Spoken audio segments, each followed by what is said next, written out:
D'abord, je voulais vous dire que je me réjouis de ces 3 échanges de chair qu'ils aient pu se vivre sur notre secteur cette année, en complément du groupe biblique œcuménique avec Osée. Je crois que ces invitations réciproques autour et grâce à la parole de Dieu sont des signes forts de la fraternité chrétienne que nous voulons entretenir et amplifier.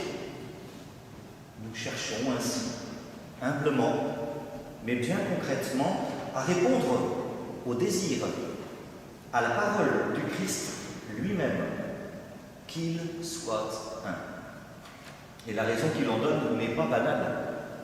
Afin qu'il croie que tu m'as envoyé.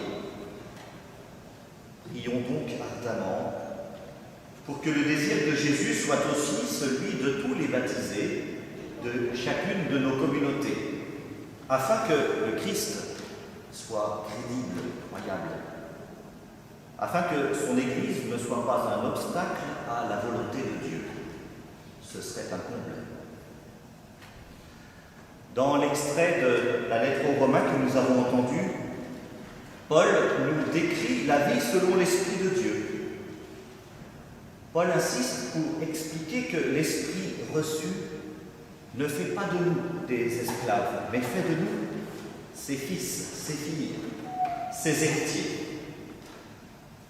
Vous n'avez pas reçu un esprit qui vous rend esclaves et vous ramène à la peur, mais un esprit qui fait de vous ses fils adoptifs. Cette affirmation puissante trouve, je crois, une belle illustration dans la parabole bien connue du père avec ses 2 fils, en Luc 15. Le cadet a tout plaqué et il pense ne plus mériter ce statut de fils. Son frère aîné, qui tout au contraire se croit un fils modèle, alors qu'il est incapable d'appeler son père Abba, il le considère comme un patron. Eh bien, le père refuse ces 2 attitudes qu'il ne leur a jamais demandées, pour donner une dignité de fils, aussi bien à celui qui voulait se faire esclave en revenant tout penaud, qu'à celui qui jouait le fier avec une fausse soumission. Tous 2 sont invités au banquet des réjouissances. En fin de compte, vivre selon l'Esprit de Dieu, c'est une affaire de consentement.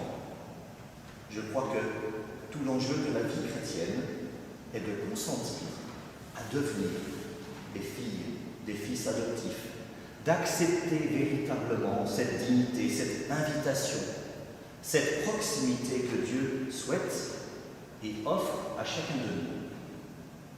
Il sort à notre rencontre et nous prie de nous mettre ensemble à sa table.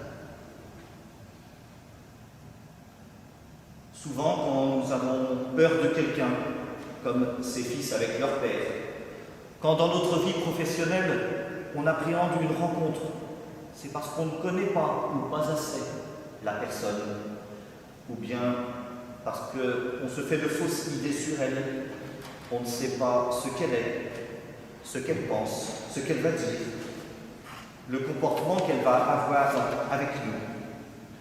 Bref, la peur naît de l'inconnu. Mais voilà que Dieu a tout fait pour ne plus être inconnu. Il a tout fait pour se dévoiler, pour se révéler, afin qu'il ne soit plus jamais possible d'avoir peur de lui. Dans l'Ancien Testament, Dieu portait un nom qu'on ne pouvait pas prononcer tant il fallait le respecter. On le mettait à une distance dite respectueuse. Ce n'était peut-être pas tant Dieu qui était distant que l'homme qui l'avait mis à distance. Des prophètes comme Isaïe avaient bien parlé d'un Dieu comme d'un père pour son peuple. C'est toi, Seigneur, qui es notre Père. Isaïe 63. Mais la révélation pleine et entière de ce Dieu qui est Père n'est pas vraiment acquise. C'était le Dieu d'Abraham, d'Isaac, de Jacob. Un Dieu fort, mais lointain dans le temps et dans l'espace. dont on espérait et dont on attendait au temps de Jésus une manifestation puissante. Eh bien, c'est comme si Dieu en avait assez d'être adoré de loin, assez de ne pas être compris comme partie prenante de l'humanité créée, comme s'il voulait enfin lui révéler son vrai visage. Jésus va accomplir entièrement cette promesse, cette révélation. Nous connaissons ces paroles phénoménales de l'évangile de Jean. Tout ce que j'ai appris de mon Père, je vous l'ai fait connaître. Ou encore, Dieu a tant aimé le monde qu'il a donné son Fils unique.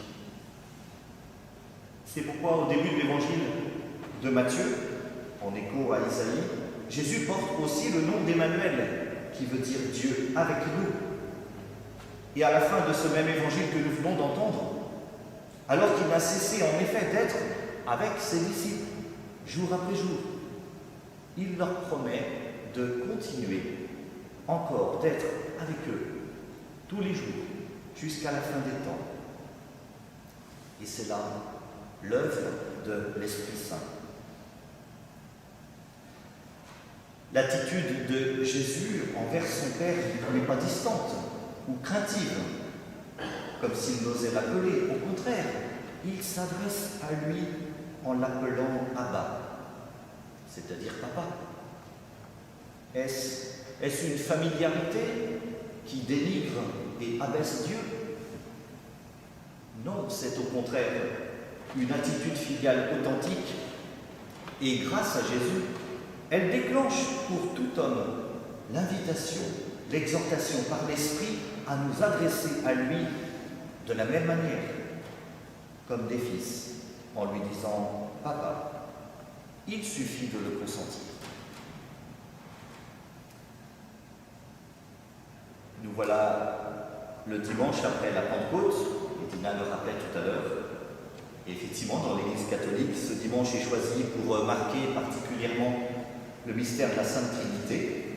J'ai appris que c'était le cas en partie pour l'Église protestante aussi aujourd'hui. En tout cas, protestants, orthodoxes ou catholiques, les uns comme les autres, nous affirmons, je crois que la Trinité n'est pas d'abord un dogme, une idée ou un concept apparu tardivement dans la vie de l'Église, mais que la Sainte Trinité, c'est d'abord l'expérience réelle par laquelle Dieu a voulu lui-même se révéler. Par le Père, le Fils et l'Esprit Saint, Dieu se manifeste dans toute l'histoire de l'Alliance comme échange, circulation d'amour au bénéfice de l'homme. Un perpétuel mouvement dans lequel le Seigneur nous plonge par le baptême pour nous en abreuver, puis pour nous envoyer en nous rendant capables de désaltérer de sa vie, de sa parole et en être témoins. Par le don de l'Esprit, il nous donne de participer à la vie divine. Écoutons Paul dans la seconde lettre aux Corinthiens. Voici ce qu'il dit. Le Seigneur, c'est l'Esprit. Et là où l'Esprit du Seigneur est présent, là est la liberté. Et nous tous qui n'avons pas de voile sur le visage, nous reflétons la gloire du Seigneur et nous sommes transformés en son image, avec une gloire de plus en plus grande par l'action du Seigneur qui est Esprit. Paul nous dit que la liberté est constitutive de la présence de l'Esprit Saint. La liberté est la conséquence de ce don. Dieu ne nous rend pas captifs d'un donnant-donnant, mais c'est un don qui rend libre. Il libère en nous la potentialité d'inventer la manière singulière dont chacun de nous va pouvoir en être témoin. Quelle chance et quelle responsabilité. Nous sommes encore ébouriffés par le souffle de la Pentecôte, mais le reste de l'année, il arrive parfois que l'on perde de vue l'Esprit Saint, ou même qu'il soit le grand oublié de nos prières. Alors, pour terminer ce matin, j'aimerais lui adresser avec vous cette prière qui ne vous est sans doute pas inconnue. sans toi, Esprit Saint. La Bible ne serait qu'une encyclopédie. Les évangiles, des mémoires d'outre-tombe. Jésus, un héros à recopier. L'Eucharistie, la scène, un banquet d'anciens combattants. Et l'Église, une multinationale humanitaire. Mais par toi, Esprit Saint, grâce à toi, Dieu nous y abreuve de sa vie. Amen.